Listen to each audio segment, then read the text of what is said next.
I feel like the practice of optometry is on the cusp of seeing it. And that is like, I am a whole person. I have a visual system. The health of my visual system is directly related to the level of inflammation in my whole body. And so the answer to your question is yes, but there is specialized nutrition that supports lots of different inflammatory processes throughout the body that supports our resilience against all different kinds of stress. All right, welcome back to the Chris Wolfe and Aaron Werner podcast. Or is it the Aaron Werner and Chris Wolfe podcast? I think it should be Aaron Werner. We got alphabetical order. That's right. That's right. Chris and I are back at the MacuHealth Studios in Bloomfield. Bloomfield, yeah. Bloomfield Hills, Michigan. Michigan. It doesn't quite roll the right way, but it's beautiful here, and we very much appreciate the opportunity to be here and to chat with them about really what we do to take care of patients. And Chris and I were talking offline, and we said, hey, we're experts in what we do, but we have a whole team of experts around us, not just in our practices with our teams, but also with the individuals who work at the vendors we work with, all collectively here to serve our patients, taking care of our patients, and we want to tap into that knowledge base. So we're excited to be here with the combined forces. Before we jump in, be sure to, if you like the podcast, try to do this as good as you do, right? But like the podcast, give us a 5-star review, leave us a comment. We'd love to know what you're thinking, good, bad, otherwise. We like the good ones, but challenge us as well, and certainly support those who support us. Yeah, so thanks, Aaron, for the intro. And Kirsten, the reason we wanted to have you on was because last time we were here in the studios recording, we talked to Brittany Taylor, and Brittany brought up, we were talking mainly about omega-3s, and she brought up, we were talking about inflammation, and she brought up carotenoids. We thought, well, let's come back and we'll have a chat with you with somebody within MacuHealth related to carotenoids. And so we feel like that's kind of what we want to talk about today. So we've got Kirsten Ormsby on with MacuHealth. And Kirsten, kind of give us a little bit of background. Your name wrong. Kirsten. I keep saying Kristen. I mean Kirsten. Sorry about that. And so I'm sure you get that a lot, which probably makes you even more nervous than you already are. So that's my fault. No. So Kirsten, give us a little bit of background. How do you come to the business? Kind of give us some background on you, and then kind of your experience within carotenoids and talking about carotenoids with doctors. Oh, wow. My background is I was the first sales employee for MacuHealth as we know it today. So yes. So I've been having this conversation, this carotenoid conversation for a really long time. Prior to working at MacuHealth, I worked for basically on a project. It was called the AMDI Manager. This was a long time ago, but essentially it was trying to help optometry really embrace that medical model and feel more confident and comfortable talking with patients and helping. What was it called? It doesn't exist anymore, but it was called the AMDI Manager. Sorry, this is a total segue, but what kind of things were you trying to do? Like, what was the impetus? So this was happening back when optometry was just switching over into like entirely electronic medical records. And so it was sort of a combined forces of a lot of different companies. And MacuHealth in the way that it existed then, which was MacuHealth didn't have its own sales team at that time, but MacuHealth was involved in it. There was another supplement company as well that was involved in it, a company called Site Risk, which calculated the risk based on I remember that. Yeah, calculated the risk of patients, like the age at which a patient might develop age-related macular degeneration based on all of the different factors of the disease, both, genetic and epigenetic and lifestyle and diet and all of that kind of stuff. And then also ECR Vault was a part of it. And I think, also, I don't know if you guys remember the genetic test by Arctic DX. You're dating us. Wow. Kirsten, you're dating us. So anyway, I worked on that project prior to this, and I was like I was basically the educator. So I would go around the country to the practices that were implementing this AMDI Manager, this module that kind of helped helped you guys keep your AMD patients longer and have more control over patient care for age-related macular degeneration patients. And so there was co-management as opposed to just like straight refer to retina. Like it was essentially transitioning optometry to become more comfortable manning the ship. And utilizing the services of vitreoretinal surgeons as a part of that management, as opposed to just passing the patient off. So MacuHealth was obviously a huge part of that. So during that time, I kind of developed this conversation talking to practices about how to care for these patients. But everything back then was all about age-related macular degeneration. And we have learned so much since then. So I'm very proud of the journey that I've been on. I started in optometry as a technician. Feels like 100 years ago. And I You're not going to tell us exactly how long ago it was, are no. you? Keep going. That's all right. Yeah. So, but it's been a really amazing journey, and what's been really wonderful about it is that, gosh, there's so much science, there's so much research, and I feel really fortunate to have learned it along the journey. And I think about the people that come onto MacuHealth's team now and all of the stuff they have to learn like in one fell swoop. And I can only imagine how intense that must feel, because I was essentially able, like, as a paper came out, I was like reading it, so excited about it and just so excited to learn about the trajectory of the science. And I sort of kind of grew up with it, it feels like, a little bit. So yeah, that's me. Well, I'm excited about the conversation today because you said something, and I think we will get to it towards the end of the podcast, but you said at the time it was all focused on age-related macular degeneration. And I think some of us still are stuck in that, right? Yeah. That it's still a carotenoid discussion is still an age-related macular degeneration discussion, period, which clearly is not the case by a long shot, and it's where we started, and I think it's where school brought in the conversation. But I want to unpack that at some point during the conversation today about, where does carotenoids really fit in? Is it just in that AMD bucket, or does it expand beyond it? Well, if you consider the fact that if a person lives long enough, they probably will get age-related macular degeneration, like, this is a conversation for everyone who has, functioning retinas.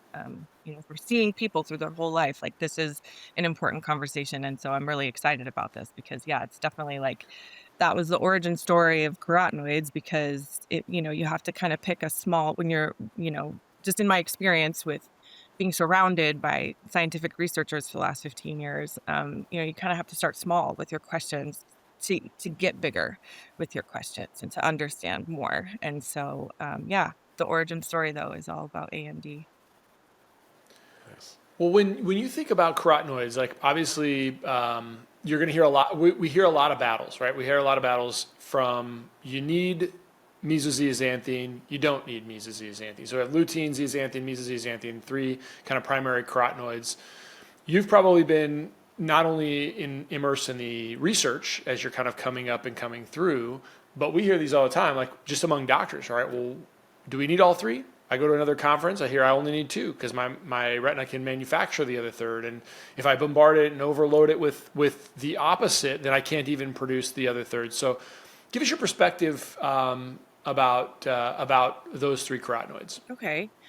Well, so one of the things that I think is important to understand is that zeaxanthin is a term that's used to encompass multiple stereoisomers. So it's not, zeaxanthin is kind of a broad brush term. There's actually, I think, 6 different zeaxanthin isomers. One of them has been identified as the central protective carotenoid in the fovea, which is mesozeaxanthin. Yep. Yeah. Keep going. So please. there's zeaxanthin and then there's mesozeaxanthin. So the way I kind of explain macular pigment, because I can see in my background here, I like mountains. We live in the mountains. I live in the Pacific Northwest. So I always like to, it's like a volcano, right? So from the very top of the volcano all the way to the Earth's crust and that central conical changer, that's where mesozeaxanthin is. So it's the most volumetrically dense of the 3 carotenoids. And then the tree line of the mountain is zeaxanthin, and actually the valley floor is lutein. And lutein actually sort of spans throughout throughout the entire retina, but it's optically undetectable outside of 8 degrees retinal eccentricity. So when you're talking about macular pigment, very specifically, you're talking about the part of it that has volume, which is honestly predominantly the zeaxanthins. So again, circling back, when you see in research, like a lot of Paul Bernstein's research, specifically out of the Moran Eye Institute at the University of Utah, he refers to the zeaxanthins. He refers to them as zeaxanthin, but he's talking about both of them. So that is a common it's a common practice in research. As far as the way they publish their papers. But there are obviously a whole category of research papers too that hyper-focus on the very specific zeaxanthin isomers that they are talking about all throughout the publication. So I think that a lot of the confusion stems from that as well. But, So sorry, I want to unpack that a little bit more. Aaron is not confused. But I am pretending like I understand everything that you're talking about. So I want to unpack this a little bit. What you're saying is that zeaxanthins are, there's essentially 6 different isomers of zeaxanthin. As I understand Specifically, mesozeaxanthin is in that realm that is kind of in the highest concentration within the macula. And Bernstein's research did he subclassify each, or he just said he had just zeaxanthins all together? And then now you have other research that's kind of looking at each of these individual isomers. I lost you a little bit on that last little piece. So essentially, like what I'm trying to say is that there are some authors who reference the zeaxanthins as zeaxanthin. And there are some globally who parse them out, like Professor John Nolan and the researchers that work under him at Southeastern Technological University. They will specify, and I think that's important. I wish they would all, and I wish I could remember the exact Bernstein paper that I'm thinking of right now, but I know that it is classified, but throughout the paper, it is then referred to henceforth as zeaxanthin. So again, I feel like there's some confusion because a lot of times what's read only is like the conclusion of research or the abstract of the research versus reading the entire publication. It's very rare that I've come across, optometrists who have the time or the bandwidth to go ahead and read all. The most common questions I get include, what ophthalmological codes or evaluation and management codes should I use? What ICD-10 codes do I need to bill with this CPT code? What CPT codes can be billed together and what can't? And my favorite, how do I manage a patient who has diabetes who comes in for a quote-unquote routine eye exam? These questions really highlight the confusion and uncertainty that serves as a daunting hurdle for providers, makes it more challenging for them to care for their patients and provide those patients with the best opportunity for a lifetime of ocular health and clear vision. That's why we built iCode Education, for this specific purpose. Our mission is to provide optometrists with resources to help you understand disease states, revenue cycles, and billing and coding so that you can put that on autopilot and truly care for your patients. Check out iCodeEducation.com, that's EYECODE education.com. We've developed a premier billing and coding bundle that includes all of our billing and coding resources in one place. We also have a 10% discount code just for listeners of this podcast. Enter the coupon code EYECODEMEDIA22 at checkout. We'd love to work with you. Check out iCodeEducation.com.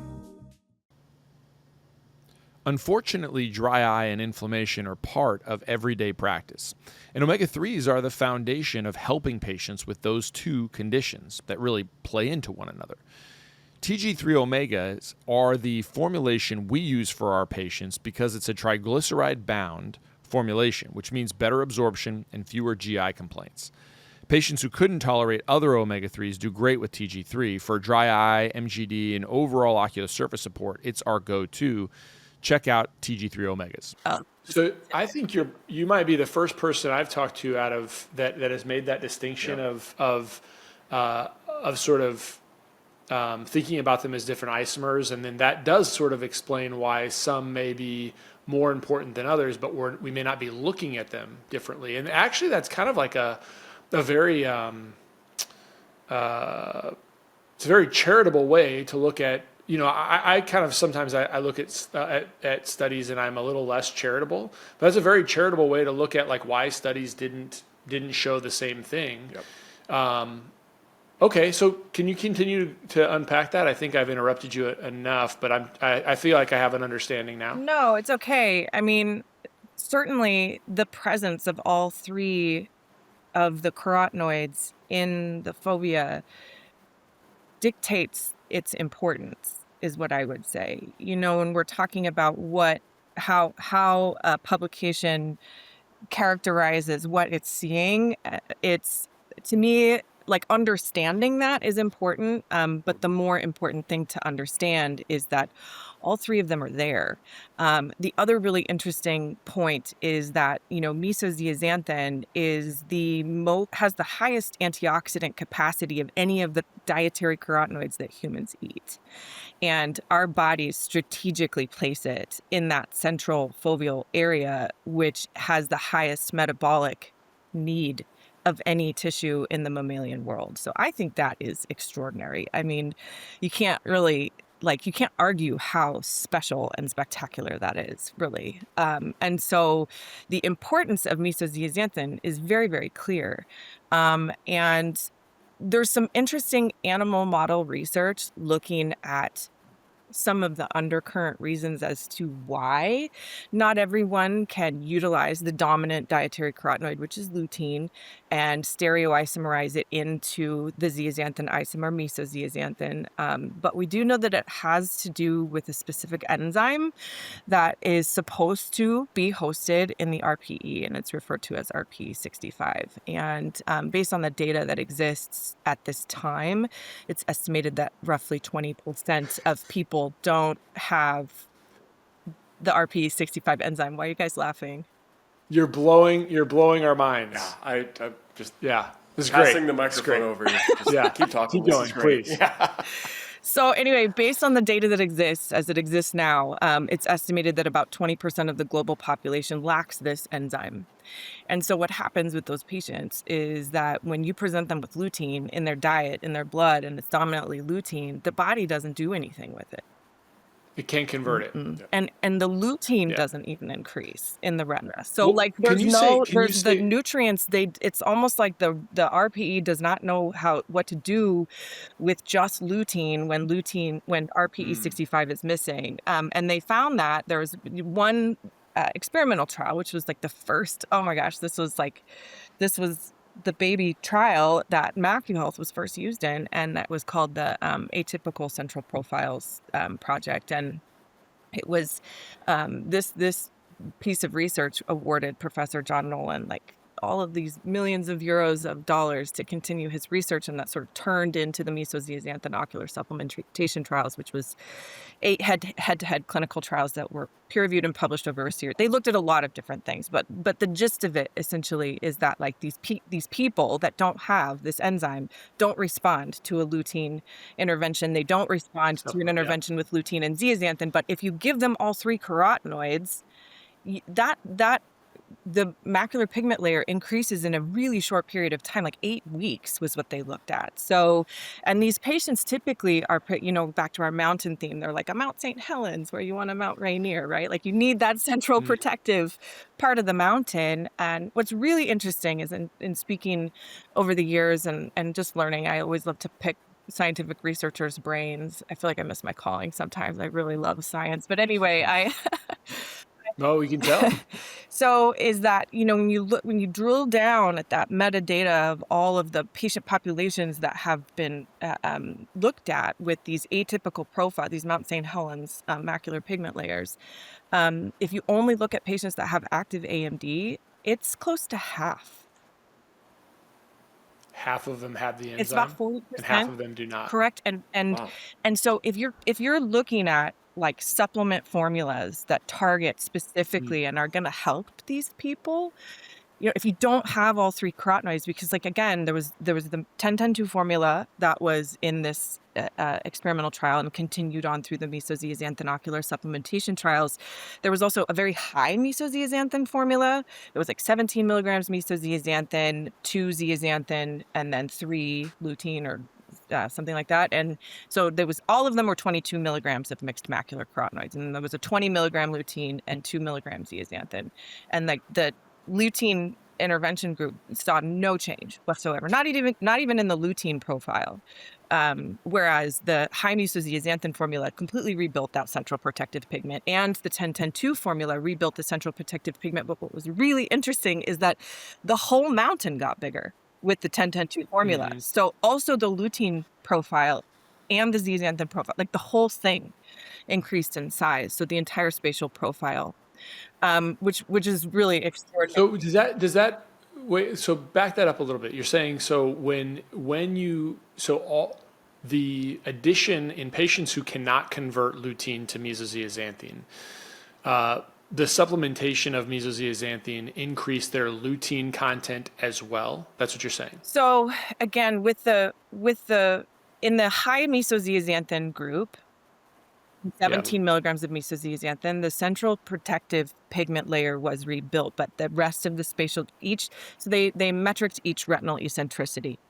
And at the lutein eccentricities in the periphery, there was no change, but the central, the mountain was just steeper, I guess, maybe. Okay. But but in the 10-10-2 formula, where you presented with 10 milligrams lutein, 10 milligrams mesozeaxanthin, 2 milligrams zeaxanthin, every retinal eccentricity in the entire spatial profile on our macular pigment mountain increased, and meaningfully. So and then, there's subsequent. So that's the 10-10-2 formula. Vision. Yeah. Yeah. That's, So it's really just, it's not so I'm going to take all the awesome stuff you just said and bring it down into Aaron speak. Chris speak too. And so we need to have all three ingredients, all three factors in our retina. They're found naturally in the retina. Hey, I like that. Is that nice vodka? Yes. Good.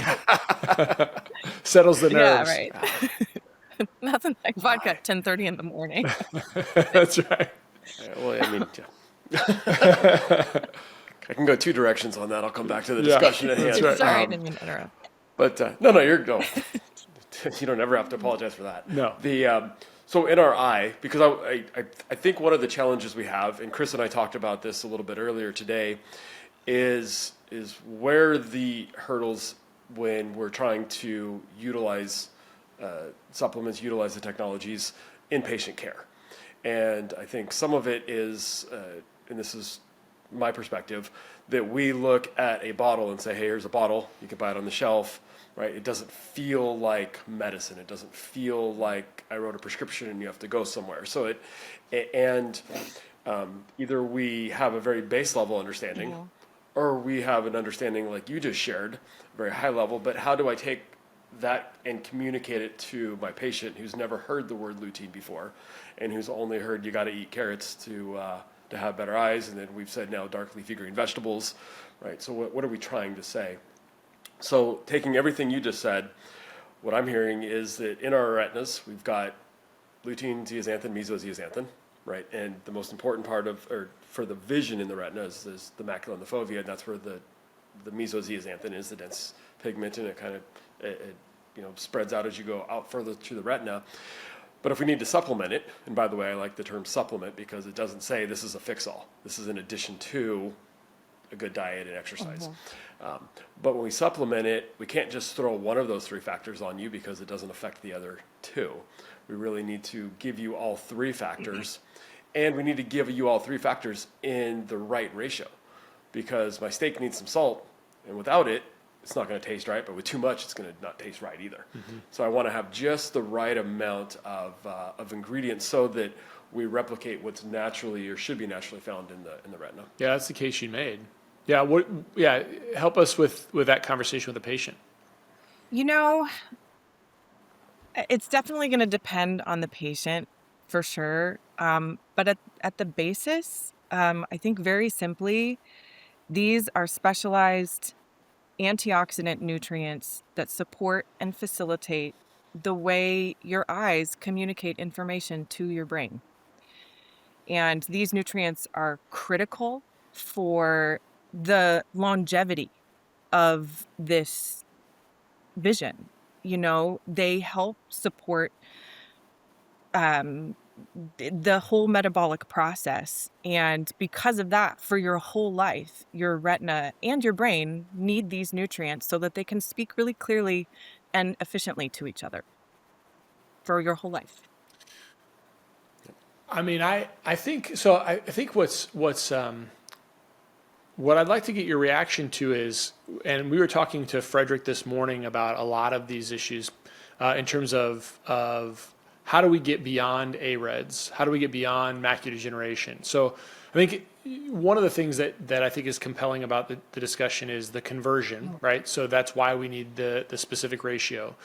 And just as a kind of a reflection, I remember when I got out of school, when people were measuring MPOT a lot in the, I'm drawing a blank on the chromatic flicker photometry. Yep. Yes. Yep. And I had a colleague who was noticing that, he's like, I don't think a lot of people absorb this. And so what he was adding was CoQ10. Are you familiar with that practice?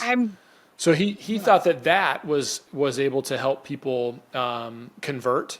And then, but I think that was before we even had the formulation that we have now within 1010.2. I mean, he's on the right track with an enzyme. Right. Yeah. I mean, he was onto something. He's retired now and I haven't seen him in a number of years, but it's interesting kind of, he figured this out on his own. But in any case, how do we apply what you've talked about there to say, listen, we need to get to patients earlier. So we talk about visual dysfunction or maybe just good general function. And, we'll probably talk at some point in the future, we'll probably talk to Frederick about this on the podcast. But this morning we were talking to him about, how do you translate the patient who is 65 with maybe the patient, let's even go earlier. Let's say they're an early onset AMD, category 2 AMD patient with small drusen, right? Less than 124 microns. And with the idea of had I gotten to them when they were 30, could I have made an impact with carotenoids? That duration of time, that 25-year span, is possibly so long that I'm never going to see the ramifications of my inaction in my clinical practice lifetime, right? Of getting to that patient when they're 30 to try to prevent something that's going to happen when they're 55. How do you help us square that? Is there evidence that you've looked at that can help us, and conversations, different mindsets? Yes. So this is something that I've been thinking about a lot lately. And, the aging process is there, but by the grace of God go we all, right? We are all hopefully going to age. And as I age, I have people on my care team. At this point in my life, I think I see about 6 different practitioners just to help me live my life, right? And I guess I would ask you this question in response to your question. Help me understand which of the doctors that you think that I might see that is best suited to deliver to me the information that helps me understand how to best care for my visual system, my retina, my brain, my nutrition. Who do I see from the cradle to the dance floor that's going to tell me that? For practices that want a clean, unified daily disposable system, the Clarity One Day family of lenses offers it. In my practice, it's been a strategic opportunity, not just another product, because one platform covers spherical, astigmatic, and presbyopic needs. That makes staff training easier, simplifies conversations, and provides a consistent patient experience. When a single lens family can do all of that, it becomes a natural part of our daily workflow. Check it out. If you're ready to stop feeling overwhelmed and start running a safer, more profitable practice, here's the next step. First, book a strategy call with us, Practice Performance Partners. We'll uncover the biggest risks and opportunities in your practice. Then, choose the package that fits your goals.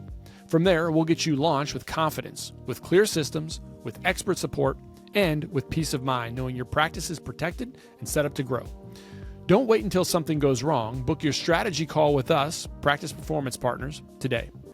Yeah, I know what you're doing, and I believe it as well, right? Like and I actually posed this question and again, you're not trained as an optometrist. Like you, Kirsten, you actually have a benefit that we don't have, which is like sort of the optometric training behind you. Like again, I think that there's nobody better positioned and better trained to do what we do, but we sort of have a bit of an identity crisis as a profession in that, you ask a dentist who cares more about a patient's teeth than them, and they're going to be like, I don't need any other compelling reasons to tell a patient to brush their teeth and floss. Like, there's nobody better to tell them than I am. And yet, when you ask that question to an optometrist, like the answer obviously would be, well, an optometrist, of course, like nobody's going to care more about eyes than me, and yet we're hesitant to make that case. In fact, we're hesitant to make the case like we almost have to build in other reasons that we need to see the patient. Like I've done whole monologues on this. Again, it's I feel this pull as an optometrist too. Is like as a profession, we've said, well, our importance to the healthcare realm, eyes aren't enough. Like I gotta help people with their diabetes. I gotta help people with their cardiovascular problems. Like, okay, that's fine. I can do all that too, but nobody's going to care about a patient's eyes as much as I do. And so why do I have to identify with the value of me helping a patient's systemic disease? There are really good people for that. Now, I'm not saying that I don't, but I think we just have this identity crisis. When you ask like, well, who's better to talk about their eye health in the long term? Well, is eye health enough? And we honestly, I tell you, like we reel with that. I'm not sure if you've observed that, but we've talked about that a number of times. I'm not sure if that answers your question, but I think it's absolutely true. What I love about what you're saying right now is that like you're I feel like the practice of optometry is on the cusp of seeing it. And that is like, I am a whole person. I have a visual system.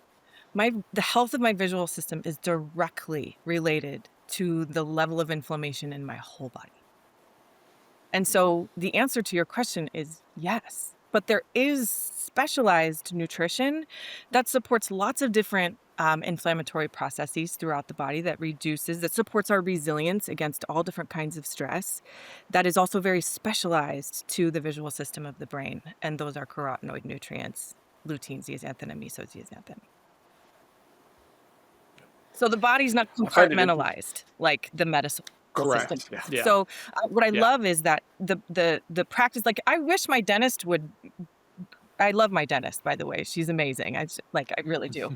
But I wish the practice of dentistry would get more involved in, gastroenterology. Like it is a part of your digestive tract. Oral health is so important to the way you actually receive nutrition. So, I mean, dentistry similarly is not a compartmentalized practice. Like the health of your teeth is directly related to how you actually are able to get nutrition. So again, the body's not compartmentalized. I think it's kind of this. Yeah, I think it's the idea is sort of us being the best managers of ocular conditions is enough. But it's not all we do, as opposed to flipping it around and saying like our only value is because we can tell a primary care doctor that there's diabetic retinopathy going inside of a patient's eyes. Like, okay, that's like it is something we do, but it's not our primary value. Our primary value is, hey, that patient who has diabetes in front of me that is struggling with their A1C, and now we see that they've got retinal hemorrhages and telangiectatic vessels. That I can actually show them that, and I can help them reinforce that. And oh, by the way, I also know that they're at greater risk for glaucoma, and they're at greater risk for macular degeneration, and they're at greater risk for neurotrophic keratitis and dry eye. And I'm the best person to manage all of those things. And that's kind of, I think, the identity that I'd love for us to be able to embrace more. One aspect too, I think, is that it's ironic that we take care of the eyes, and I think we're trained to believe what we see. And only believe what we see. So I can look in your eye and see diabetic retinopathy. In fact, one of the big sellers of fundus cameras when it first came out is I can now finally show a patient what I'm seeing so I can make it real for them. They don't just have to trust on the words that I'm saying. They can see the picture that I'm seeing as well. We now see that in dry eye with meibography. I can show the patient a picture of their glands. And because I've struggled too with why do we wait until we see a patient with AMD, they've got their drusen, before we start having the carotenoid discussion with them. And I wonder if it's because we couldn't really see the macular pigment. I mean, we could see it was there, but we couldn't see it in a quantitative way. And the reason I bring this up is a couple of years ago, my practice brought in Life Meter. And it was a very interesting journey that we first took on. So I need to apologize to Keith because I think we sent back the first 2 Life Meters because we thought they were broken because the scores were so low. And then we just realized patient scores are low, that they're not, they're generally not healthy from a skin carotenoid test level. So we've been tracking it very, very diligently in the office. When they come in, we don't charge somebody for it because I want the data, and I want to make sure that we provide information that I don't think anybody else is giving them. And you know, as eye care professionals, as healthcare professionals, we owe it to them. So those who aren't listening, aren't familiar with Life Meter, and you know, a 400 and above score we're happy with on your skin carotenoid level. We're seeing less than 300 is the average coming in. And for no carotenoids. For no carotenoids, just the average person walking in. I'm not taking anything, you know, less than 300. And I was actually surprised at that because the ones that stick out in my head are usually the 150s, the 160s. And you just look at them and you're like, you eat like crap. And they go, how'd you know? Because your number says you eat like crap. And then we said, well, let's, you know, so we started having this conversation. We started selling more MacuHealth. We'd already been recommending it before, but overnight we you know, 3-4 easily times the number we sold. What was interesting is that within about the first 90 days of the first bottle, we saw a 90 to 100 point jump in their score, which was huge for us. It was huge for the patient, but it was huge for us because this is the first time we could see the impact of what we were recommending in a quantitative way. And then I said, well, let's go back and look at everybody who says, I'm taking something else, I don't need that. And the average of those people who are taking something else, and this isn't a super detailed study, but it was just MacuHealth, nothing, or something else. The something else people were just over 300. Well, the people taking nothing was just was under 300. So there wasn't a huge delta there, but our MacuHealth users sit around that 400. So it was kind of neat to look at that, and then that prompted us to start asking different questions, like, how's your nighttime vision quality? Right? How's just the quality of your vision? You know, my baseball players, night games, right? They're like, you know what? It seems a little better. It was kind of an abstract, but it was always a positive abstract because I think we live in a world of absolutes, right? There's black letters on a white background, 5 of them, right? You saw 4 of the 5, so I put 20/20 -1, or very absolute. But the world's not absolute. I don't think our patients look at the quality of their vision as absolute. It's all encompassing. So I just wanted to throw that out as you know, data that we saw in our little journey of the impact that it has beyond, oh, you just have a drusen. I'm going to start addressing that. Absolutely. These nutrients, like I said earlier, they're, you know, facilitating that neurophysiological communication pathway, which is going to make, so basically it's helping your retinal cells to communicate information more clearly and efficiently to each other. On top of the antioxidant properties, which is kind of what I'm talking about now, you know, that these nutrients are accumulating anterior to those central foveal photoreceptor cells. So as light comes through the eye, you know, and the bigger your macular pigment mountain, the more surface area that has, the more, because these nutrients are amazingly enough yellow, the more blue light is going to get absorbed. So you get a reduction in intraretinal stray light, a reduction in things like glare and chromatic aberration, improvement in contrast sensitivity. And, you know, but speaking to the antioxidant properties, the type of improvements that you'll see, your patients will see are, you know, speed of vision, like temporal processing speed, hand-eye coordination, reaction time, that kind of stuff. And those improvements are those functional vision improvements are a combo platter. And I always like to say it's the ABCs of macular pigment, like because of their antioxidant properties, plus the fact that these nutrients are amazingly yellow and they absorb blue light. So A, antioxidant, B, blue light absorption equals C, better contrast sensitivity and functional vision. So I think that, again, like a lot of practitioners, a lot of optometrists are that are not comfortable having these conversations. I wish I could just say, your patients come to you because they want to see their best, right? And you can shine, reflect, and diffract light all day long, shaping it with lenses and all different kinds of tools in your toolkit. But like if you are bending light and shining it onto tissue that's insufficiently supported metabolically, like the patient's never going to have their best vision. So just start with vision. This will improve vision. And I love Life Meter because it does give you data that you can't look away from, right? You get a score of a patient's 200 or 250, and you know that that's a deficient score. That's a patient that's not being sufficiently supported in their visual system, and we know the inflammatory impact that can have. So you start to have the conversation, and you have it probably 20 years earlier than you normally would, depending on the age of the patient. I was also going to say that it's not entirely about whether a patient eats garbage or not. If you think about so these nutrients, they're produced predominantly by the plant kingdom. They're produced by the plant kingdom during the process of photosynthesis. And the amount of nutrients, the amount of these carotenoid pigments that a plant will produce is with direct respect to the amount of stress that the plant is trying to grow in, the environment that the plant is trying to grow in, right? So like the more stressful, the more environmental fluctuations that a plant has to endure in order to live, the more of these carotenoid nutrients it's going to produce, because carotenoids support resiliency against stress in the plant, right? So plants don't produce these nutrients for us. They produce them so that they can survive and thrive throughout all of the different wilds of the world.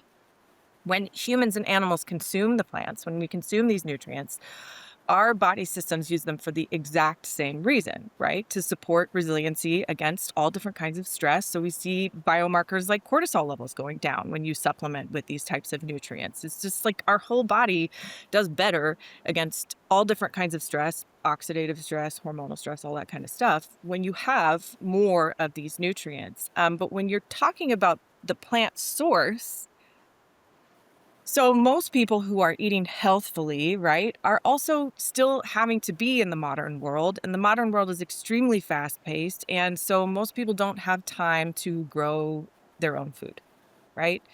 And if they do, depending on the environment that they live in, perhaps there's a hothouse that they're using, or a greenhouse or something, depending on the winters and stuff like that. I'm very fortunate to live in a pretty mild climate in the Pacific Northwest. It never gets too cold or too hot. So we always have some garden vegetables that are able to grow. So the local farmers market is always great. But most people are conveniently going to Costco or Safeway or Vons or whatever the grocery store of your community is, and they're purchasing spinach out of a box, spinach out of a bag. And, they're doing the best they can, right? They're eating their vegetables. They're getting the bagged broccoli. They're getting the bagged carrots. They're getting the bagged spinach and the bagged kale or whatever. The baby stuff, right? Because it's easy to cook. Baby bok choy, love it, right? And this is not a bad choice. It's just when it comes to carotenoid nutrients, specifically picking on spinach, you're talking little tiny baby spinach leaves that have maybe been in the ground for 3 weeks, and they've been in an environment that has been controlled so that the farmer can actually have tons and tons of baby beautiful spinach leaves that people are going to buy in the box at the grocery store. This is spinach that has been unstressed, and it hasn't been in the ground long enough to produce these types of nutrients. So it's going to have a substantially reduced nutrient content with regard to these sort of resiliency nutrients like carotenoids. And so while it's not a bad choice, I would rather somebody eating box spinach from Safeway than eating Big Macs, right? It's going to be a better dietary choice for a lot of different reasons. It just doesn't have the same nutritional content as if you're going outside, picking spinach leaves off of a plant, bringing them inside. That's going to have way more carotenoid nutrients. And some people can do that. but it's very few. So when you're looking at these scores that you're seeing, it's not necessarily that people aren't trying. It's just that it's very difficult to consume a diet of rich in antioxidants like this. The other thing is that the longer the carrot or broccoli or whatever has been without its mother source, its root source. So if you think about it, these antioxidants are produced so that the plant can be alive. Once the plant is picked, it starts to compost, right? So it gets oxidative stress, and there's no new antioxidants to support the reduction in oxidative stress. So their antioxidants are in use. They're using them to kind of keep being fresh as long as they possibly can. So the longer it's been sitting there, the fewer antioxidant nutrients it's going to have too. So it goes from a truck from Florida to California, it's not going to be as nutritious. So it's just harder, is what I'm saying, to get these nutrients. Long story long. Should be my... No, that's great. I think, Kirsten, one of the things that kind of strikes me is, first, we got to have you back on the podcast. Yeah. Oh my gosh. The second thing is, I'm so nervous. if you're unpacking, if I'm a doctor, and I think one of the most compelling things, I'm going to say it this way, is you don't have to have a talk track to a patient if you fully understand what you're doing and you fully believe in what you're doing. And so if I wanted to gain kind of an expertise to the level that you have, and a sort of belief that this is absolutely the right thing, maybe I'm kind of there, but I need to dig a little bit more on my own. Where would you say doctors should start? Oof. Like, is there a place I can go to say, like, I'm going to unpack some of these studies so that, maybe I'll read the abstract, maybe it'll pique my interest, but like, how do I get, sort of the compelling storytelling that you have related to this in a way that's meaningful for my patients? That is a really good question. I know. Let me think about that. There are some really amazing researchers out there. I've already kind of mentioned Professor John Nolan. He has a website. One of the things that I love about... You're more amazing than he is, by the way. Not true. And you can tell him. Are you kidding me? Not true. No, everything I know because of Professor Nolan, Professor Jim Stringham, Nicole Stringham. Oh my gosh, I could list them off. Paul Bernstein is another one. Like these researchers are amazing, and the questions that they ask are so important. And what I'm passionate about is that, like, first of all, I love the research. I love science, and I love nutrition, and it all just works together. But what I love too is working with doctors, because there's 20 of us at MacuHealth specifically, and we're not the only supplement company in the world, but there's a small group of us, and there are tens of thousands of optometrists, and you see 20s of thousands of people, more and more, like my numbers game is probably substantially off, but you see lots and lots of people. And so I am just super passionate about helping optometrists embrace the fact that this is like really important information that your patients want. They actually want it. Don't send patients to the grocery store to buy something if you know what the best thing for them is. Just tell them, and don't be shy about it, because people, like, there's so much to choose from. There's way too much choice in life these days. And really, people are overwhelmed. You go to the grocery store and look at the eye health section. It's obnoxious how much is there. And most of it is not worth money. You pay money for it, but it's not going to get you. Well, we're going to have to do another episode on that alone. Yeah, I highly recommend it, because it's quite scary. The lack of oversight there is on nutritional supplement manufacturing. And of course, I could talk for a whole hour in and of itself on how we differentiate ourselves at MacuHealth and how proud we are of that. But nevertheless, I go to my hairstylist, and she's amazing, right? And not that I have I'm due. But anyway, she tells me what I need for my hair, and I'm like, great. And I'm going to buy it from you because you're a person that I see, and I respect you, and you know my hair, you know me, right? So I'm going to buy this thing from you and your salon. And I know that it's not the same as going to a doctor, but especially with practices like yours, like the two of yours, and many of the people that you work with in the Vision Source community specifically, like, patients come to you every year. You have patients that you are their optometrist. I work with practices that when a patient moves away, like they finally retire and they get that house in Arizona so they don't have to be in the rain for 6 months a year. Like, they still come back to see their optometrist up here because that's the kind of relationships that you guys are building with your patients, and that's so special. So they're looking to you to take care of them, and this information is just it's so important. So yeah, so anyway, I didn't answer your question though as to the resources. So, but John Nolan has a great website, and what I love about his research is that when you're reading the papers, I have always found them extremely easy to read and understand. There's a narrative that exists in the papers. It's almost like he's very good at telling the story in a scientific publication, which isn't common. So I like that. And he's also extremely passionate about what he's learning and what he's uncovering and things like that. And when passion exists, it translates, so it's really easy to, Amen. Amen. It's really easy to follow. I know that Dr. Jim Stringham, he also has a website of publications, and the website that Dr. Stringham has is, more correlated with a little bit more correlated specifically with what has used MacuHealth. So if someone is more interested in getting a MacuHealth journey, that would be a good one. And he's our chief scientific officer here at MacuHealth, and we're very proud of that. I know he's been on your podcast before, but he's a genius. He's been doing this type of research with regard to neuroscience for his whole career. So, and really, like, what I love about the research of Dr. Stringham is that he really helps to kind of shift that perspective window again against the eyes being this compartmentalized system, and helping people to remember that it is the seeing part of your brain, just like our auditory system is the hearing part of the brain. It's all a part of the central nervous system. Anyway, I feel like I really trailed. Great. No. And we'll link to we'll find some of those sites, and we'll link them in the show notes. So if anybody wants to go look at them, because I agree with you, they're fantastic. Kristen, while we're certainly taking care of patients, like, we're also running a business. Yes. And so what you made me think of is something that we hear from practice management people all the time is when a patient comes in, give them something new.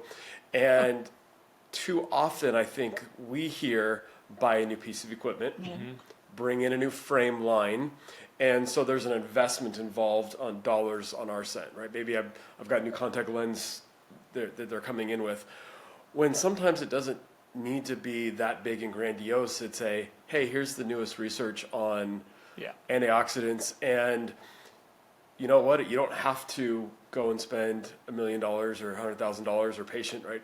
What you need to do is, one, eat as well as you can, but then two, let's help supplement with this. And for a very little investment, you get significantly more, so we can keep helping you. Right. And so you can keep seeing better. So I think that from a practice management standpoint, the investment in time and learning some of these resources for our teams and ourselves, that's the new that we can share with patients when they come in. Especially now, since we've focused so much on just the AMD patient. You talk contrast sensitivity. Where I'm at, you even more when in Omaha, right? Baseball players, you got to hit a small little white ball under light, so that's gray on gray, not black on white. And how can that improve you? Teenagers driving a car, how can that make you safer and make me feel more comfortable when you're out driving around at dusk and at night? Seeing my kids play sports in high school under the lights, like, just, it expands so much more. Yeah, I think the other thing that you hit on, Aaron, is that we all clamor to try to buy the new widget, and we could probably spend a whole lot less money. Not that widgets are bad, but we could spend a whole lot less money with 30 minutes every now and then trying to hop on and dive a little bit deeper into the newest research related to something like this, to be able to talk to our patients about, to still deliver a different experience that is just as valuable, if not more valuable, to the patient. So, Kirsten, thanks so much for coming on. This was a huge pleasure for me. It's been great to not have to talk to John Nolan again about these things, and he's finally let somebody else talk to us about them. Gosh. Well, thank you guys. This is great. It was a super pleasure. Thanks so much for coming on. Yeah, I appreciate it. It's good to see you guys. Look forward to the next. Good to see you too. Sorry, I butchered your name. That's Appreciate okay. it. You're gonna edit that part out, right? No, I think you should let me fry for it. No. Oh, I thought maybe we could like redo that part or something. It shows us Chris is human, that he does sometimes make a mistake. Oh my goodness. I just knew that if you kept saying it through the whole podcast, I would have kept saying it. And I knew I've done that before. I can't remember who I did it to. I know who it is. And I kept, cause I knew somebody with his, I won't bring him up, but I knew somebody with his last, and he was mad. He was really mad about it. And I was, I called him Scott, and that wasn't his name, but I knew a guy with his last name, and he was like not happy with me. So I was like, dude, just chill out, man. Like, it just shows my humanity. I'm sorry, I didn't mean that. You know what I call my kids? I've got 9 kids, and I call them different names all the time. And I actually learned that it's a sign of endearment. So whether that's true or not, like when you have to go down the list of your kids because you call them the wrong names, it's because you have like a special place someplace for them. But maybe that's not true. I don't know. But Kirsten, thanks so much. Thank you. You guys are getting to see what it looks like when the sun finally comes out here in Portland. It's like blinding me all of a sudden. I'm trying to get out of it, but I thought you were ascending. That was your glow when you were. Awesome, you guys. Thank you. It's been great. Appreciate it. Thanks. Goodbye.